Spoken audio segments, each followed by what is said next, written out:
On the night of March 11th, 1970, Elvis Presley was performing at the Houston Astrodome when he stopped.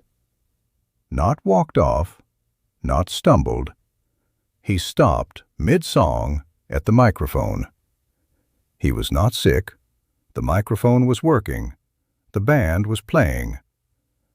20 seconds passed. Then he started singing again. He did not explain it.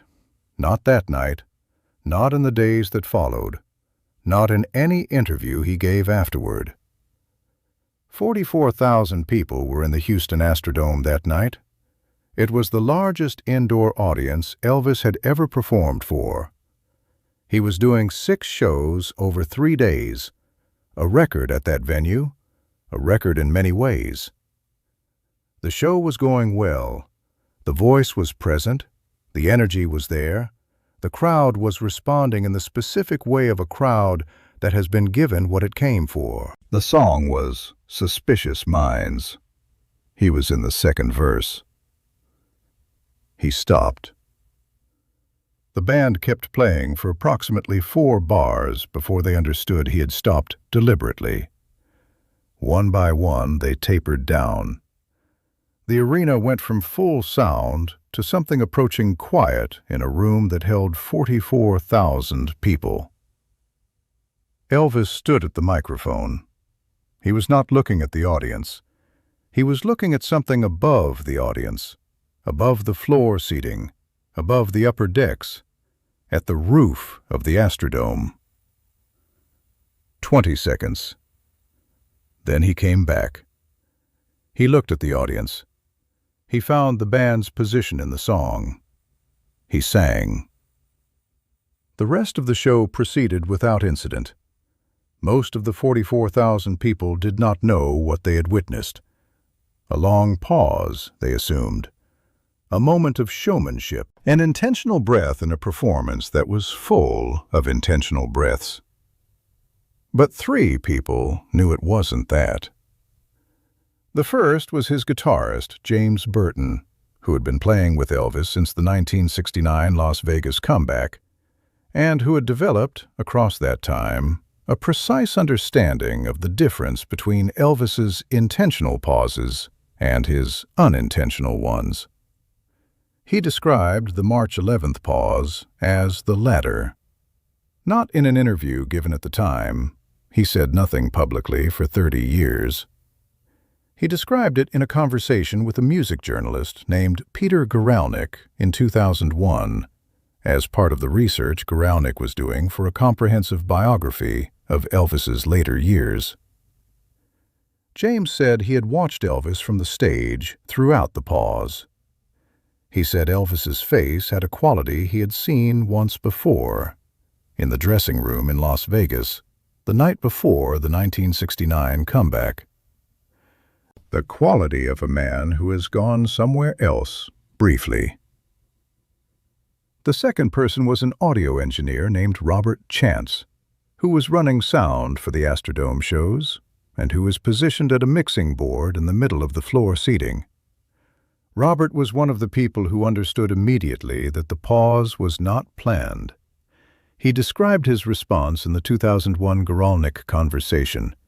He had been interviewed alongside James Burton as part of the same research session. He said his first instinct was technical, check the equipment. He checked. Everything was working. Then he looked at Elvis and understood that the equipment was not the issue.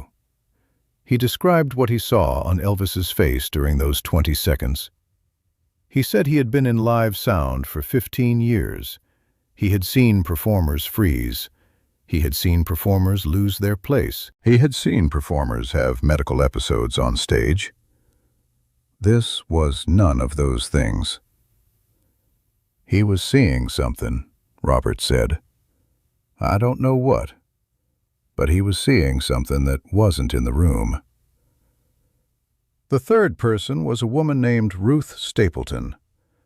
Ruth Stapleton was a religious counselor and author.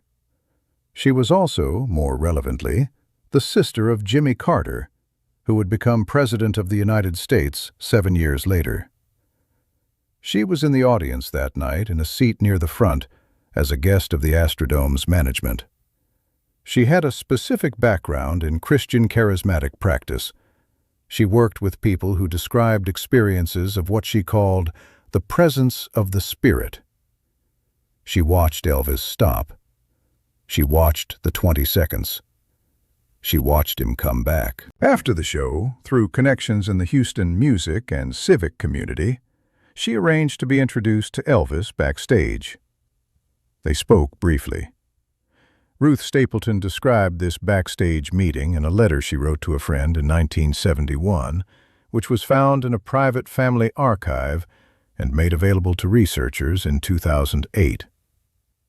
She said she asked Elvis directly about the pause. She said she told him she had noticed it and asked if she could ask him what happened. Elvis looked at her. Then he said something she had not expected. "I saw my mother," he said. Ruth did not press him. She described herself as understanding, in that moment, that this was not a figure of speech.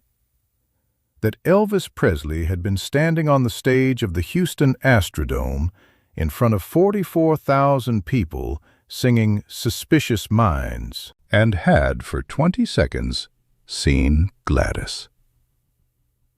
Gladys Presley had been dead for 12 years. She had died in August 1958, the year Elvis went into the Army. She had never seen him perform in a venue of this scale. She had died before Las Vegas, before the comeback, before any of the performances that defined the second half of his career. She had never seen what he became. Elvis stood in the Houston Astrodome in 1970. 44,000 people, the largest indoor crowd of his career, and for 20 seconds he was somewhere else. He came back. He found the song. He sang. Peter Guralnick, who received James Burton and Robert Chance's accounts in 2001, was not able to independently verify Ruth Stapleton's letter. She had died in 1983. But the letter exists in the family archive. Its authenticity has not been disputed. The three accounts, the guitarist who saw familiar quality in Elvis's face, the engineer who said Elvis was seeing something that wasn't in the room, the woman to whom Elvis said 3 words backstage, form a consistent picture of a single moment. A man at the peak of his performing life. 44,000 people. The biggest room he had ever played. And 20 seconds when the room stopped mattering.